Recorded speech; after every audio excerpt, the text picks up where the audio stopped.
Little Witch Academia is one of those shows that, on the surface, seems like just another run-of-the-mill magical adventure series, mostly because it is. But that being said, there are still a lot of things about the show that I generally enjoy, like the beautiful animation, compelling character interactions, and of course the plethora of references to European history and folklore. Not unlike Hilda, or almost every movie Cartoon Saloon has ever made, Little Witch Academia borrows heavily from history and mythology. Though unless you're a mythology nerd, like me, it's possible that you may have overlooked some of these references, in which case this video is for you. The town of Lightenbury, which borders the entrance to Lunanova Academy, is based on the English town of Glastonbury. While Glastonbury is well known for its local lore and historic buildings, one of its most famous landmarks, St. Michael's Tower, makes an appearance in the anime as a ley line terminal, magical pathways which allow witches to fly and teleport between locations. In reality, the idea of ley lines was first invented by Alfred Watkins, a photographer and amateur archaeologist who discovered that many ancient sites in his home country of England seemed to align with others nearby. While Watkins understood that this was probably done to facilitate travel between these sites, being that the shortest distance between 2 points is a straight line, over time, people started to develop a more mystical explanation for the existence of ley lines. As a result, the internet is now oversaturated with supernatural theories about the purpose and effect of ley lines, connecting them with things like electromagnetic fields, healing energy, aliens, and even the lost city of Atlantis. As a town filled with history and ancient ruins, it's not surprising that Glastonbury is also considered a hotspot for ley lines, one of which is believed to align with St. Michael's Tower, though Tor Hill, where St. Michael's Tower is located, also has quite an interesting history. According to local myth, Tor Hill is actually Avalon, the fabled magical island and final resting place of King Arthur. Though not currently an island, it's believed that the hill was once bordered by a vast lake called the Island of Glass. Evidence of King Arthur and his wife Guinevere was also supposedly uncovered during an excavation of Glastonbury Abbey in 1191, though the remains were lost in the 16th century during the dissolution of the monasteries. While fans probably picked up on the very obvious connection between the shiny rod and the Big Dipper constellation, references to astronomy can be found throughout Little Witch Academia, starting with the very first episode. The Forest of Arcturus, a magical forest that Lunanova students are forbidden to enter, is named after a star in the Boötes constellation, a collection of stars located just opposite the tail of Ursa Major, aka the constellation that encompasses the Big Dipper. Professor Ursula's crow familiar, Alcor, also shares a name with a Big Dipper adjacent star. The companion star of Mizar, the central star in the handle of the Big Dipper, Alcor is often referred to as the Rider, in reference to its position behind Mizar, though in the context of the show, making Alcor Ursula's familiar makes sense, especially considering that her name is probably intended to be a reference to the Ursa Major constellation. The Fountain of Polaris, a magical fountain that grants the power of the great stars to a witch with hidden potential, is named after a star located at the tail of the Little Dipper. Polaris, aka the North Star, is located almost directly above the Earth's rotational axis, meaning that, unlike other stars which appear to rotate around the Earth, Polaris appears as a fixed point in the night sky, making it a perfect tool for navigation. Arcus, the bear that guards the entrance to the Fountain of Polaris, is named after a figure from Roman mythology. The illegitimate son of Zeus and the mortal Callisto, Arcas was separated from his mother when Hera, angered by yet another example of her husband's infidelity, transformed Callisto into a bear, banishing her into the forest. However, after living alone for more than a decade, Callisto came down with a case of nostalgia and decided to return home, where she came across her son. Not realizing that this gigantic she-bear was actually his mother, Arcas drew his bow intending to kill Callisto. But before he could, the pair were snatched up by Zeus, who tossed them into the night sky, where they're now immortalized as the constellations Ursa Major, the Big Bear, and Ursa Minor, the Little Bear. The search to discover these 7 words and unlock the power of the Clive Soulish, aka the Shiny Rod, is one of Akko's primary motivations throughout the series. Though Little Witch Academia is far from the first story to feature the Clive Soulish. According to the Annals of the Four Masters, an Irish history text written in the 17th century, the Clive Soulish, or Sword of Light, was one of the 4 magical artifacts brought to Ireland by the Tuatha De Danann, a mythical race of magical beings that were totally not gods, you guys. An invincible sword that never failed to kill its mark, the Clive Soulish became a common trope object, appearing in numerous Scottish and Irish folktales.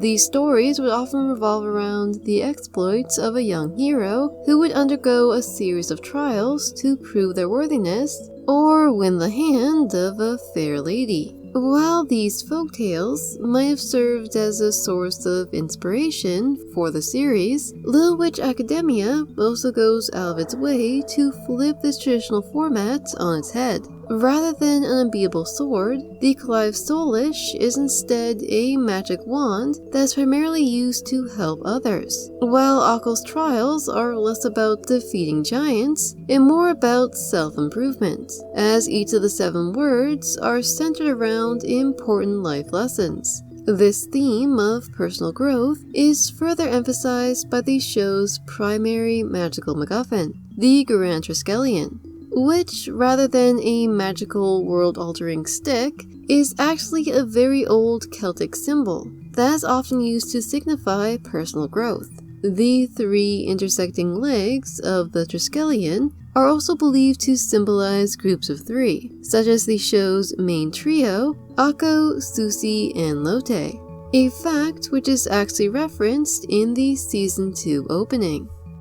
While mucking about in the forest of Arcturus, Akko and her friends come across a cockatrice, a snake-chicken hybrid that possesses the power to turn people to stone. Though mythology is rife with stories of animal hybrids, the cockatrice comes across as a bit of an oddity, as in addition to it being a rather strange combination, the creature's origin is also very uncertain. But whether the cockatrice is a remnant of ancient folklore, or the accidental creation of Geoffrey Chaucer, who purportedly misspelled basilisk as basilcock, the one thing that almost every source can agree on is exactly how a cockatrice is created. According to legend, a cockatrice comes into being when a chicken egg is incubated by an amphibian or a reptile, generally a toad, which doesn't really explain why the cockatrice has the power to turn things to stone, though I guess we just have to chalk that up to magical genetics. Though the idiocy of this explanation should be obvious to anyone with a basic understanding of biology, it's been proposed that the myth of the cockatrice could be connected to an actual biological phenomenon called gynandromorphism. While they don't have scales or snake tails, chickens with gynandromorphism are born with both male and female sex characteristics, and often appear to be literally half male and half female. While this is a rare occurrence, as only about 1 in 10,000 chickens are born as gynandromorphs, at a time when scientific knowledge was limited, this phenomena would have seemed incredibly strange and otherworldly.